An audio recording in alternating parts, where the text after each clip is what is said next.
नमस्कार and welcome you all to world affairs. मैं हूं प्रशांत धवन। नाउ रिसेंटली आपने सुना होगा कि चाइना ने डिमांड किए हैं 38 million US dollars from Pakistan compensation के रूप में, मतलब कि मुआवजे के रूप में, क्योंकि इनके बहुत सारे वर्कर्स रिसेंटली मारे गए थे पाकिस्तान में।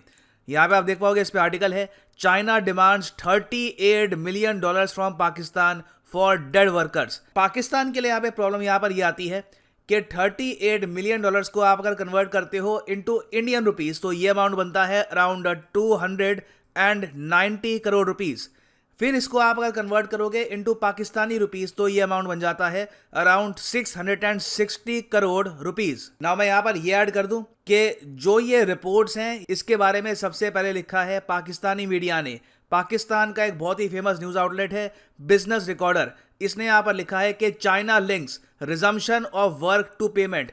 चाइना ने यह कहा है कि पाकिस्तान में ये लोग काम तब तक स्टार्ट नहीं करेंगे जब तक पाकिस्तान की गवर्नमेंट इनको 660 करोड़ का जो ये मुआवजा है ये प्रोवाइड नहीं करेगी। एटलीस्ट जो फैमिलीज हैं यहाँ पर जिनके इंजीनियर्स मारे गए थे इन पाकिस्तान, उनको ये मुआवजा मिलना चाहिए। मैं ये बात ऐसे क्लियर कर दूं कि बहुत बार होता है कि पाकिस्तानी गवर्नमेंट जब भी कोई ऐसी एम्बैरेसिंग न्यूज़ देती है तो न्यूज़ देखने के बाद वो कहती है कि नहीं, ऐसा कुछ हुआ ही नहीं था। फॉर एग्जाम्पल, जब इनिशियली आपको याद होगा कि डासू हाइड्रो पावर प्रोजेक्ट में बॉम्ब ब्लास्ट हुआ था, तब पाकिस्तान की गवर्नमेंट बहुत ही लंबे समय तक ये कहती गई कि ये बॉम्ब ब्लास्ट है ही नहीं। तो इसलिए काफ़ी बार पाकिस्तान की गवर्नमेंट अगर मान लो किसी न्यूज़ को कहती भी है कि ये गलत है तो मैं 90% उसको मानता भी नहीं हूँ, क्योंकि बहुत झूठ बोलते हैं ये लोग। और डासू डैम केस में भी यही हुआ था। पाकिस्तान लगातार बोलता गया कि जिस ब्लास्ट में चाइना के इंजीनियर मारे गए हैं ये आतंकवादी हमला नहीं है, इनकी जो बस थी बस गिर गई थी। बाद में जब चाइना ने बहुत ज़्यादा इस पर प्रेशर डाला,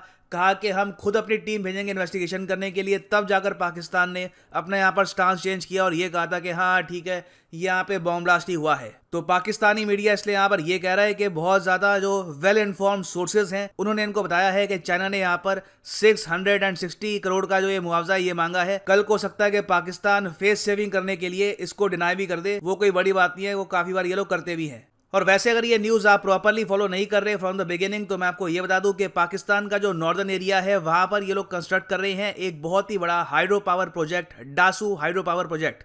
इसको बनाने के लिए पाकिस्तान ने लोन लिया है वर्ल्ड बैंक से, चाइना से लोन लिया है, और ज़्यादातर जो चाइना के इंजीनियर्स हैं ये कंस्ट्रक्ट कर रहे हैं इस पूरे डैम को।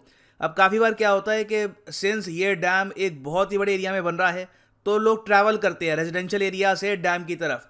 तो कुछ महीने पहले भी यही हुआ था कि चाइनीज़ इंजीनियर्स एक बस में ट्रैवल कर रहे थे और डासू डैम की तरफ जा रहे थे।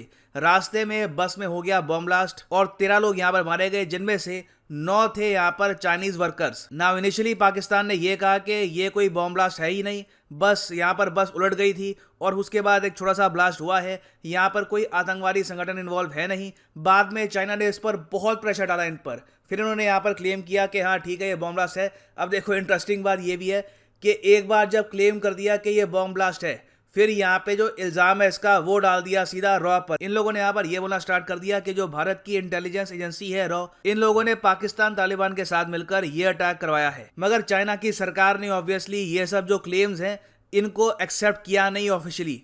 उनका सरकारी मीडिया काफ़ी बार लिख देता है काफ़ी चीज़ें, मगर एटलीस्ट जो उनके स्पोक्समैन है उन्होंने अभी तक पाकिस्तान की तरह यहाँ पर रॉ का यहाँ पर मेंशन किया नहीं है ना। वो पाकिस्तान के लिए सबसे बड़ी प्रॉब्लम यहाँ पर यह है कि जो काम है इस पूरे प्रोजेक्ट में ये रुका हुआ है जुलाई महीने से, और अगर यहाँ पे काम रुका रहता है तो वर्ल्ड बैंक से जो लोन ले रखे हैं उन लोन्स को जस्टिफाई करने में काफी प्रॉब्लम आएगी, क्योंकि वर्ल्ड बैंक लगातार पूछता रहता है स्टेटस कि हमने आपको लोन दिया था उस प्रोजेक्ट का क्या हुआ है, कितना आपने कंप्लीट किया है, कितना काम वहां पे बचा है। तो पाकिस्तान यहाँ पर यही चाहेगा कि जल्द से जल्द जो बचे हुए चाइनीज इंजीनियर्स हैं इन पाकिस्तान, ये लोग वापस काम स्टार्ट कर दे इस हाइड्रो पावर प्रोजेक्ट में। मगर अब चाइना सिंस यहाँ पर ये कह रहा है कि हम 660 करोड़ रुपए लेंगे क्योंकि हमारे 9 नेशनल्स मारे गए थे, पाकिस्तान के लिए काफ़ी चिंता की बात है, क्योंकि ये स्टैंडर्ड पाकिस्तान के लिए बहुत ऊंचा है। क्योंकि अगर सिर्फ 9 वर्कर्स के मरने के बाद ये यहाँ पर इतना बड़ा अमाउंट डिमांड कर रहे हैं तो कल को अगर मान लीजिए हाइपोथेटिकली स्पीकिंग एक और अटैक होता है, जो कोई बड़ी बात नहीं है, हो भी सकता है।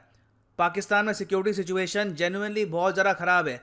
कल को अगर मान लो फिर से 15 चाइनीज़ वर्कर्स मारे गए तो उस केस में तो ये डिमांड करेंगे 1000 करोड़ रुपए। और अब जो टेररिस्ट संगठन है उनको भी यहाँ पे समझ में आ जाएगा कि पाकिस्तान को इकोनॉमिकली वीक करने का भी एक तरीका है कि लगातार जो चाइनीज वर्कर्स हैं उन पे अटैक करते रहो। चाइना मैसिव कंपनसेशन यहाँ पे मांगेगा जो पाकिस्तानी गवर्नमेंट फुलफिल भी नहीं कर पाएगी। तो इसलिए आज के समय पाकिस्तानी गवर्नमेंट भी चाइना से बात कर रही है कि कंपनसेशन के नाम पर इतना बड़ा अमाउंट हमसे मत मांगिए, इससे एक बहुत ही हाई स्टैंडर्ड सेट हो जाएगा जिस पर हम लगातार काम नहीं कर पाएंगे। फिर दूसरा यहाँ पे फैक्टर ये आता है कि अगर ये पैसा पाकिस्तान देने को मान भी जाता है तो ये पैसा मिलेगा कहाँ से? ऑब्वियसली बजट से सैंक्शन होगा। अब प्रॉब्लम यहाँ पर पाकिस्तान के लिए ये है कि ये लोग अपना बजट भी आज के समय खुद नहीं बनाते। आईएमएफ का अप्रूवल चाहिए होता है हर चीज़ के लिए। आपको पता होगा आईएमएफ का आज भी $6 बिलियन का जो पैकेज है ये चल रहा है पाकिस्तान के लिए। तो जब इंटरनेशनल मॉनेटरी फंड एक कंट्री को पैसा देती है तो उस केस में आप देखोगे कि वो कंट्री जो बजट बनाती है वो भी आईएमएफ ये अप्रूव करता है कि जो इलेक्ट्रिसिटी के रेट्स हैं ये कितने बढ़ा रहे हो, आप पेट्रोल डीजल पे कितना टैक्स लगा रहे हो, ये सब डिसाइड करता है आईएमएफ। तो अचानक से पाकिस्तान के लोग अगर ये कहते हैं आईएमएफ को कि जी 650 करोड़ रुपए ना हमको, या 660 करोड़ के आसपास ये हमको पे करने होंगे चाइना को, तो ये एक्स्ट्रा यहाँ पे बर्डन हो गया, तो आईएमएफ ये चीज लाइक नहीं करेगा। मगर आप चाइनीज पर्सपेक्टिव से सोचकर देखिए तो उनके लिए बहुत ही इंपॉर्टेंट है कि जो चाइना के वर्कर्स हैं वो इंसेंटिवाइज्ड फील करे पाकिस्तान में काम करने के लिए। चाहे चाइना की जो गवर्नमेंट है वो पाकिस्तान को जितना भी इंपॉर्टेंट समझे, बहुत से चाइनीज वर्कर्स हैं आज के समय इन चाइना, वो पाकिस्तान में जाकर काम करना नहीं चाहते बिकॉज ऑफ सिक्योरिटी सिचुएशन। और चाइना ऑब्वियसली यहाँ पर ये चाहता है कि एटलीस्ट पाकिस्तान कंपनसेशन तो इतनी बड़ी दे कि चाइनीज वर्कर्स फील करे कि ठीक है, हालांकि जान सबको प्यारी होती है, मगर एटलीस्ट अगर कोई हादसा होता भी है तो बहुत ही बड़े स्केल पर कंपनसेट भी किया जाता है विक्टिम्स को। और याद रखिएगा चाइना का मास्टर प्लान ये है कि 2022-23 तक टोटल 5 लाख चाइनीज नेशनल चाहते हैं कि ये लोग रहें in Pakistan through various CPEC projects. ये इनका जो लॉन्ग टर्म एक कॉलोनियल प्रोजेक्ट है उसका एक पार्ट है। धीरे धीरे जो चाइनीज नेशनल्स के नंबर्स हैं ये इंक्रीज करना चाहते हैं इन पाकिस्तान।